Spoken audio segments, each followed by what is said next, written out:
بسم اللہ الرحمن الرحیم۔ ایاک نعبد و ایاک نستعین۔ اللہ تیری عبادت کرتے ہیں اور تیرے سے مدد مانگتے ہیں۔ میرے پاکستانیوں، کل رات 12:30 بجے ایک پریس کانفرنس کی رانا ثناء اللہ نے، اور اس پریس کانفرنس کے بعد میرے میں اب کوئی شک نہیں رہا کہ جو تحریک انصاف کی خواتین، انہوں نے جس طرح ان کو پکڑا اور جس طرح ان کو جیلوں میں ڈالا، اور پھر جو ہمیں خبریں آ رہی تھیں کہ ان کے خلاف کس طرح کا سلوک کیا گیا، ان کو ریپ کا بھی ہم نے سنا، تو جب اس نے پریس کانفرنس کی، یہ میرے سارے شک دور ہو گئے، کیونکہ اس نے باتیں کی، اس کا مطلب دو چیزیں ہیں۔ یا ان کو ڈر لگ گیا کہ جب وہ خواتین نکلیں گی جیلوں سے تو وہ بتائیں گی کہ ان سے کیا ہوا، یا اس کی تیاری کی ہے، اور یا ان کو یہ خوف ہے کہ کوئی چیز ایسی ہو گئی ہے جو ان سے اب سنبھالی نہیں جا رہی، اور اس کی وجہ سے ان کو ڈر لگا ہوا ہے کہ وہ اگر بات نکل آئی تو پہلے سے تیاری کر لو کہ یہ کوئی بہت بڑی سازش تھی، تحریک انصاف نے خود ہی سب کچھ کروایا۔ دیکھیں، میں آج اپنی ساری پاکستانی قوم کے سامنے میں آپ کو اپنی جتنی میری پولیٹیکل لائف ہے، اور اس سے پہلے بھی جو میرا تجربہ ہے پاکستان کو، اپنی قوم کو، اور ملک کے ساتھ ہی ہم بڑے ہوئے ہیں، کبھی عورتوں کے ساتھ یہ رویہ نہیں ہوا جو جب سے 25 مئی سے شروع ہوا، یعنی 1 سال سے پہلے کبھی میں نے اپنی زندگی میں پاکستان میں خواتین کے ساتھ ایسا سلوک نہیں دیکھا۔ میں جب یہاں سے برطانیہ گیا تو ایک بڑی ہم وہ کہتے تھے جی ہم نے عورتوں کو بڑی بری طرح رکھتے ہیں۔ میں سمجھتا تھا کہ جو ہم عورتوں کی اس ملک میں عزت کرتے ہیں دنیا میں نہیں کی جاتی، اور میں نے دیکھا ہے اس طرح کی عزت نہیں کی جاتی عورتوں کی، اور کیونکہ یہ ہماری صرف روایت ہی نہیں ہے، یہ ہمارا دین کا حصہ ہے۔ اب میں بتاؤں کہ 25 مئی کو کیا ہوا۔ 25 مئی کو دروازوں توڑ کے گھروں میں گھس گئے، رات گئے، نہ چادر نہ چار دیواری۔ اگر انہوں نے نہ فکر کی کہ وہاں عورتیں ہیں، عورتوں کو کہیں کو اٹھا کے لے گئے، بچوں کو اٹھا کے لے گئے۔ ہمیں آہستہ آہستہ جب خبریں ملی، میں مانوں ہی نہ کہ یہ ہوا ہے۔ جب ہم اپنی عورتوں ایم پیز کو ملے، تو آہستہ آہستہ جب ہماری عورتوں کی تنظیموں کو ملے، پھر جو اپنے ایم پیز مرد کو ملے، انہوں نے سب نے آہستہ آہستہ ایک ہی کہانی سنائی کہ پلان کر کے یہ کیا گیا تھا خوف پھیلانے کے لیے، اور انہوں نے زبردستی بدتمیزی کی، یعنی ایک پلان کر کے کہ دہشت پھیلے۔ یہ اس طرح انہوں نے لوگوں کے گھر توڑے اور گھروں میں گھسے ہیں۔ تب بھی انہوں نے گاڑیاں توڑی۔ ڈاکٹر یاسمین کی تصویر ہے، وہ گاڑی میں بیٹھی ہے، اس کی گاڑی توڑ رہی ہے پولیس۔ تو یہ ایک پلان تھا، لیکن پھر اس وقت نہیں مجھے پتا تھا یہ پلان ہے، لیکن آہستہ آہستہ اب مجھے کوئی شک نہیں کہ یہ ایک پورا پلان ہے کہ عورتوں کو ڈی پولیٹیسائز کیا جائے۔ آدھی آبادی جو پاکستان کی ہے اس کو کسی طرح سیاست سے باہر رکھا جائے۔ اس کو دیکھ کے جو مرد ہیں، جو خاوند ہیں، جو باپ ہیں، جو بھائی ہیں، وہ اتنے خوف زدہ ہو جائیں کہ یہ عورتوں سے اتنا ظلم ہوتا ہے، یا عورتوں سے جس طرح کا یہ انہوں نے سلوک کیا ہے جیلوں کے اندر، یا اس سے پہلے جب یہ پرامن احتجاج کر رہی تھی جس طرح مارا ہے عورتوں کو، تو اتنا ان کو خوف آ جائے کہ وہ عورتوں کو کہیں آپ گھر بیٹھنا ہے، آپ نے سیاست میں شرکت نہیں کرنی۔ اور اس سے بڑا ظلم کسی معاشرے پہ ہو ہی نہیں سکتا کہ آپ 50% اپنی آبادی کو پولیٹکس سے باہر رکھتے ہیں۔ تحریک انصاف وہ جماعت ہے، اور مجھے فخر ہے اس پہ کہ پہلی دفعہ خواتین نے اس تعداد میں اس میں شرکت کی۔ ہمارے جلسوں میں فیملیز آنی شروع ہوئی، کبھی پاکستان کی تاریخ میں ایسے نہیں ہوا۔ فیملیز، پڑھے لکھے لوگ، غریب سے، پردہ دار خواتین سے، انگلش میڈیم، ہر قسم کی خواتین ہمارے جلسوں کے اندر آئیں اور شرکت کی، اور پھر ایکٹیو ہوئی، اور پھر سوشل میڈیا جب آیا تو اس کے اوپر ایکٹیو ہو گئی خواتین۔ تو میں سمجھتا ہوں کہ اس سے خوشائن چیز ہو ہی نہیں سکتی ایک معاشرے میں۔ اس کا مطلب کہ ایک معاشرہ جاگ گیا ہے، اور جب ایک جاگا ہوا معاشرہ ہے وہی اپنے حقوق لیتا ہے، وہی جمہوریت ہوتی ہے۔ جس جمہوریت کے اندر لوگ نکلتے نہیں ووٹ ڈالنے کے لیے، 15-20% ٹرن آؤٹ ہوتا ہے، وہ جمہوریت تو ہوتی نہیں ہے. اس کا مطلب کہ لوگوں کو فرق ہی نہیں پڑتا کون آئے کون جائے، یعنی لوگ ڈی پولیٹیسائز ہو جاتے ہیں. اب ہماری تاریخ کیا ہے؟ پچھلے 60 سالوں کے اندر آدھا وقت فوج نے حکومت کی ہے، آدھا وقت دو خاندانوں نے کیا. اور جب ملٹری ڈکٹیٹرشپ آتی تھی تو اس کی پہلی کوشش ہوتی تھی کہ لوگ ڈی پولیٹیسائز ہو جائیں، کہ پالیٹکس بہت بری چیز ہے، لوگ پالیٹکس سے ہٹ جائیں. اور وہ اس لیے چاہتے تھے کہ جب ایک لوگ ڈی پولیٹیسائز ہو جاتے ہیں تو اس کا مطلب یہ ہوتا ہے کہ ان کا یعنی ان کو فرق ہی نہیں پڑتا کہ ملک میں جو مرضی کیا جائے، یعنی کوئی ناانصافی ہو، کوئی حقوق ان کو فکر نہیں ہے، یا ان کا خیال ہے کہ کچھ ہو ہی نہیں سکتا، تو وہ چپ کر کے گھروں میں بیٹھ جاتے ہیں اور پھر ڈکٹیٹر پوری طرح حکومت کرتا ہے. اب یہ وہی فیز آ گیا کہ ایک آہستہ آہستہ ایوولوشن سے ہمارا ملک آگے بڑھنا شروع ہوا. ہم نے حکومت ہمارے سے زیادتی نہیں کرے گی، ہم عدلیہ کے پاس چلے جائیں گے. میرے 3.5 سال میں مکمل طور پہ عدلیہ آزاد، کسی قسم کی مجھے کوئی بتائے کہ ہم نے انٹرفیرنس کی ہو.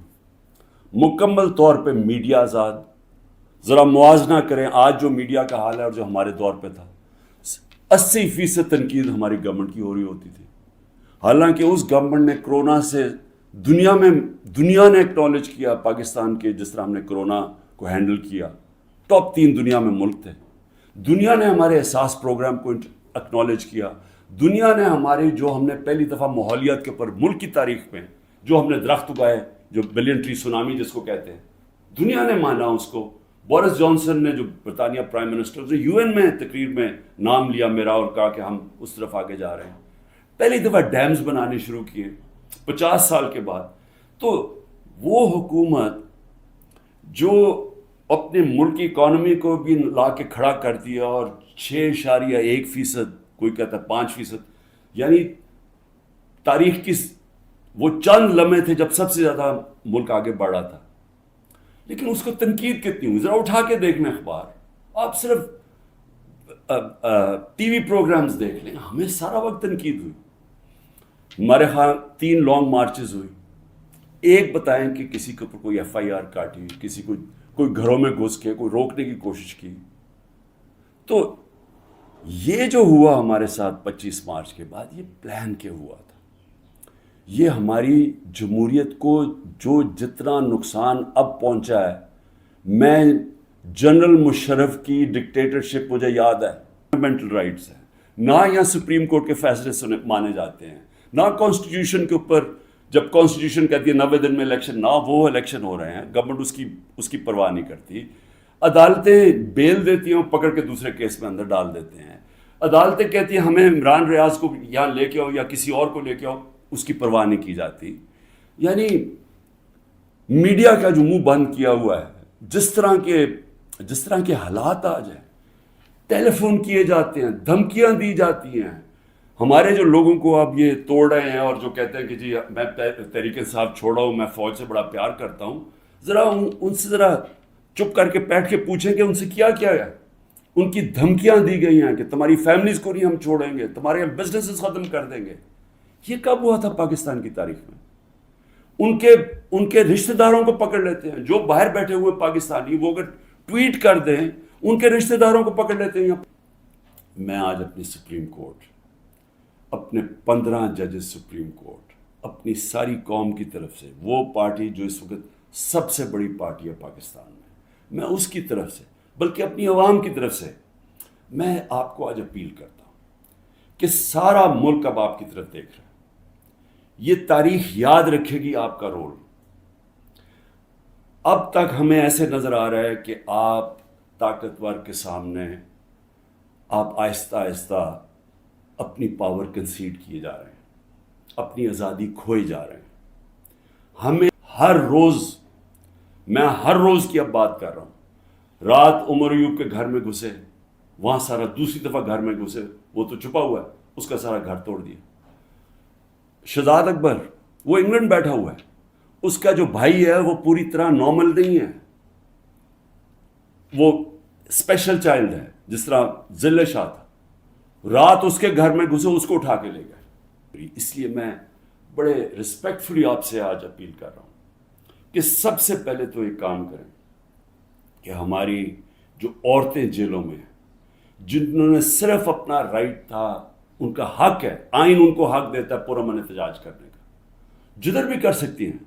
اگر انہوں نے مجھے دیکھا، ہمارے لوگوں نے دیکھا کہ مجھے غیر قانونی طریقے سے اغوا کر کے لے کے جا رہی ہے رینجرز جو پاکستانی فوج ہے، اور لوگوں کو ڈنڈے مارے، مجھے مارا، جس طرح مجھے لے کے جا رہے تھے، تو کیا ان کا حق پرامن احتجاج کرنے کا نہیں تھا؟ اور انہوں نے کدھر احتجاج کرنا تھا؟ جی ایچ کیو کے سامنے کرنا تھا، جو بھی آرمی جدھر ہوگی ادھر ہی کرنا تھا، کنٹونمنٹ میں کرنا تھا، اور کدھر جا کے وہ احتجاج کرتے؟ پرامن احتجاج کرنا ان کا حق تھا. جو وہ نہیں کرنا، جس نے بھی کیا ہے اس کے اوپر سخت ایکشن لینا چاہیے. جنہوں نے جلایا، جنہوں نے توڑ پھوڑ کی. میں پہلے دن جب سپریم کورٹ کے چیف جسٹس کے سامنے کہا، مجھے تو پہلی دفعہ پتہ چلا ہوا کیا، میں نے تو تب مذمت کی تھی، اور میں کہا ان کے اوپر ایکشن لو، کیونکہ غیر قانونی چیز کے اوپر ایکشن لو. لیکن اس کی آڑ میں جو ہو رہا ہے، جس طرح یہ ملک کو ساری جمہوریت رول بیک کی جا رہی ہے، ایک پوری پارٹی کو بین کر، سب سے بڑی پارٹی کو پکڑ کے ہر آدمی کو جیلوں میں ڈالا جا رہا ہے، تو یہ پی ٹی آئی کے خلاف نہیں ہے، یہ جمہوریت کے خلاف ایکشن ہو رہا ہے، یہ ملک کی آزادی کے خلاف ہو رہا ہے. یہ تو ہمیں غلام بنایا جا رہا ہے، کہ ہمیں طاقت کا غلام بنایا جا رہا ہے. ہمیں یہ قانون کی حکمرانی نہیں ہے، اب یہ طاقت کی حکمرانی آ گئی ہے، یہ جنگل کا قانون ہے. تو آپ کو نمبر 1 وہ عورتیں جنہوں نے کسی جلاؤ گھراؤ میں نہیں تھیں، صرف وہ اپنا جو ان کا حق ہے، آئین حق دیتا ہے پرامن احتجاج کا، اس کی وجہ سے جیلوں میں ہیں. اور میں آپ کو بتا رہا ہوں کہ ان کے اوپر زیادتیاں ہو رہی ہیں، ہر کے نہیں. میں نے اڈیالہ جیل سے نہیں سنا کہ عورتوں سے زیادتی ہوئی، صرف ان کی کنڈیشنز بری ہیں جس طرح ان کو ٹھہرایا ہوا ہے، لیکن اور جگہ سے خبریں آ رہی ہیں. تو میں سب سے پہلے آپ سے ریکویسٹ کرتا ہوں، سو موٹو ایکشن لے کے ان کو تو باہر نکالیں. دوسرا، جوڈیشل انکوائری کریں، بھئی پتہ تو چلائیں کہ کس نے یہ جلاؤ گھرائی کیا ہے. ساری دنیا کے اندر اگر کوئی انسیڈنٹ ہوتا ہے، اس کے اوپر کوئی ایک انڈیپینڈنٹ انکوائری ہوتی ہے. گورنمنٹ نے تو سیدھا الزام لگا دیا ہے، کیونکہ یہ تو پہلے سے تیاری کر کے بیٹھے ہوئے تھے. ان کی تو پہلے سٹیٹمنٹ سن رہے ہیں کہ انتظار میں بیٹھے ہوئے تھے کوئی موقع ملے کہ تحریک انصاف کو کسی طرح میچ سے باہر نکالا جائے، کیونکہ میچ یہ کھیل ہی نہیں سکتے. لیکن عدلیہ کا تو کام ہے کہ کم از کم اس کے اوپر ایک انویسٹیگیشن تو کروائیں، پتہ تو چلوائیں کہ کون ذمہ دار ہے اس کا. اور آپ کی پوری مدد کریں گے ہم، جو ذمہ دار ہے میں آپ کو کہوں گا ان کو سزائیں دو. لیکن ساتھ ساتھ ہمارے مطابق 25 لوگ شہید کیے گئے، سیدھی گولیاں مار کے مارا گیا. اس کے علاوہ کئی 100 لوگوں کو گولیاں لگی ہیں. کون سی دنیا کے اندر پرامن احتجاج کے اوپر گولیاں چلائی جاتی ہیں اور پھر انویسٹیگیشن ہی نہیں ہوتی؟ کسی کے پاس ویپن نہیں تھی جن کو مارا گیا. کیا ان کا کیا ملک کی کوئی ذمہ داری نہیں ہے کہ کسی کو آپ قتل کرتے ہیں اور کوئی پوچھنے والا ہی نہیں ہے کہ کیا ایک جان لی ہے آپ نے؟ ان کے بھی گھر میں ماں باپ، بچے، بہن بھائی ہیں، تو کیا کوئی انویسٹیگیشن نہیں کرنی چاہیے اس کے اوپر؟ ابھی تک کوئی انویسٹیگیشن ہی نہیں ہے. 25 لوگ ہیں جس میں سے 18 ہم آئیڈینٹیفائی کر بیٹھے ہیں، باقیوں کو اتنے خوف زدہ ہیں، لوگ چھپے ہوئے ہیں، ان کے رشتہ دار ڈرے ہوئے ہیں بتاتے ہوئے. جو لوگوں کو گولیاں لگی ہیں وہ کوئی گھروں میں آئے ہوئے ہیں، کیونکہ انہوں نے ہاسپٹل سے جا کے ان کو پکڑ لیا ہے. جن کو گولیاں لگی ہیں ان کو جا کے پولیس نے ان کے اوپر کیسز کر دیے. یہ خوف کی فضا ہے. تو کم از کم ایک جوڈیشل انکوائری میں دونوں چیزیں ہوں. جنہوں نے غلط جلایا اور کور کمانڈر کا گھر، ایکشن لے ان کے اوپر. اور جن لوگوں کو پرامن احتجاج کرتے ہوئے گولیاں ماری ہیں، ان کے اوپر بھی تو اس ملک قوم کا حق ہے پتہ چلوانا کہ کون قصوروار ہے. اور پھر تیسری چیز، جب ایک ملک کے اندر عدلیہ کے فیصلے نہیں مانے جاتے اور ججز وہاں بیٹھ کے رو پڑتے ہیں کہ ہم کیا کریں، ہم آپ کو بیل دیں گے، وہاں سے پھر پکڑ لیں گے، تو آپ بہتر یہ ہے کہ آپ پریس کانفرنس ہی کر دیں اور کہیں جی میں تحریک انصاف کا حصہ نہیں ہوں. تو یہ جو تماشا ہو رہا ہے، یہ تو سب سے زیادہ ہماری عدلیہ کے اوپر اب ساری قوم دیکھ رہی ہے کہ ایک آدمی کے اوپر سارے کچھ، وہ دہشت گرد بھی ہے، وہ سب کچھ ہے، لیکن ایک چیز وہ کہہ دے کہ جی میں آج تحریک انصاف چھوڑ رہا ہوں تو وہ سارا کچھ معاف ہو جاتا ہے. تو یہ کون سا قانون ہے؟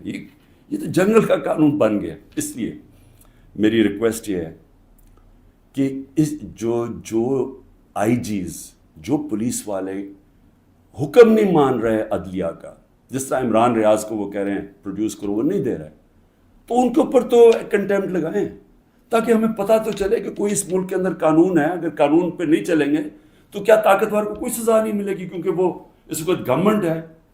اس کے اوپر بھی لگایا جائے. اور جو ہمارے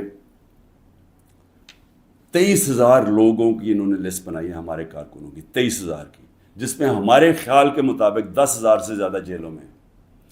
تو ان کے اوپر یہ پولیٹیکل ورکرز ہیں، کئیوں کے اوپر تشدد ہو رہا ہے. ان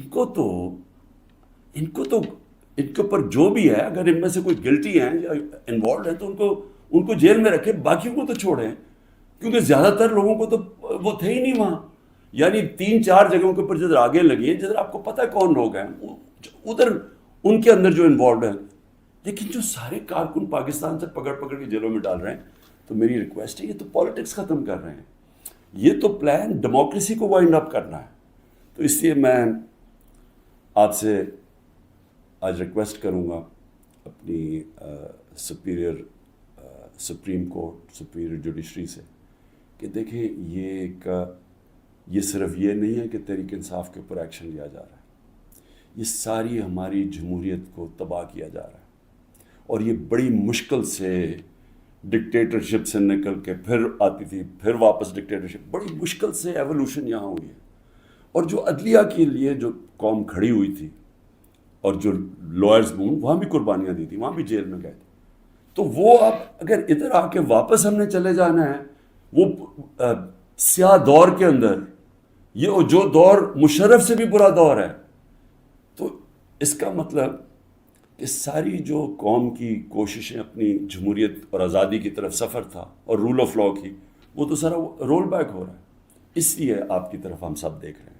آخر میں گورنمنٹ کو ایک پیغام دینا چاہتا ہوں کہ دیکھیں، اپنے آپ کو ٹائم دے دیں. آپ نے 2 ہفتے لینے ہیں، 3 ہفتے لینے ہیں، جتنے لوگ توڑنے ہیں آپ اس ٹائم میں توڑ لیں. اور جس ریٹ پہ جا رہا ہے، کافی لوگ آپ نے توڑ لیے ہیں اور کافی اور بھی ٹوٹ جائیں گے جو کہیں گے کہ جی ہم اپنی فوج کے ساتھ کھڑے ہیں اور ہم آج تحریک انصاف کو چھوڑنا بڑا ظلم ہوا 9 مئی کو. وہ تو ہم ساری کہہ رہے ہیں کہ 9 مئی کو جو بھی توڑ پھوڑ ہوئی، ہم سب اس کی مذمت کر رہے ہیں، ہم بھی سارے اپنی فوج کے ساتھ کھڑے ہیں. وہ تو ہم سب بھی کہہ رہے ہیں، لیکن تحریک انصاف کو ہم چھوڑ رہے ہیں. تو جتنوں کو بھی چھڑوانا ہے، میری آپ سے ریکویسٹ یہ ہے کہ ٹائم فریم دے دیں، کیونکہ ملک تباہی کی طرف جا رہا ہے، اکانومی نیچے جا رہی ہے. اس وقت پاکستان رہنے کے قابل نہیں ہے عام لوگوں کے لیے، تنخواہ دار طبقے کے لیے. تو اپنے آپ کو ٹائم فریم دے دیں، 2 ہفتے 3 ہفتے، اس کے بعد پھر الیکشن اناؤنس کر دیں. جب آپ سمجھیں کہ آپ نے تحریک انصاف سے اتنے لوگ توڑ دیے ہیں کہ اب وہ الیکشن لڑنے کے قابل نہیں ہے، پھر الیکشن اناؤنس کر دیں. ملک کو تو نکالیں اس دلدل سے، پھر دیکھ لیں کہ پاکستانی عوام کیا فیصلہ کرتی ہے. لیکن فیصلہ کر لیں، ٹائم نہ. اس وقت میں کوئی اپنی پاور کے لیے یہ نہیں کہہ رہا، میں اپنے ملک کی اب بات کر رہا ہوں. صرف عمران خان کو باہر رکھنے کے لیے اس ملک کو تباہ نہ کریں. اس ملک میں صرف جن لوگوں کا جینا مرنا یہاں ہے، وہ اس وقت ان کے لیے مشکل ہو گیا ہے رہنا. جو چھوڑ کے جا سکتے ہیں، 9 لاکھ سے اوپر لوگ چھوڑ کے جا رہے ہیں ملک. اور جن لوگ کے اس وقت اقتدار میں بیٹھے ہوئے ہیں اور جن کے ساتھ اسٹیبلشمنٹ ہے، ان کو تو فرق ہی نہیں پڑتا، کیونکہ ان کے پیسے باہر پڑے ہوئے ہیں، ڈالر میں پیسے ہیں، روپیہ گرتا جائے ان کو تو فرق ہی نہیں پڑنا. لیکن اس قوم کو فرق پڑ رہا ہے. اس لیے جلدی فیصلہ کریں. 4 ہفتے کے بعد جتنے توڑنے ہیں توڑ لیں، پھر الیکشن کروا دیں. شکریہ.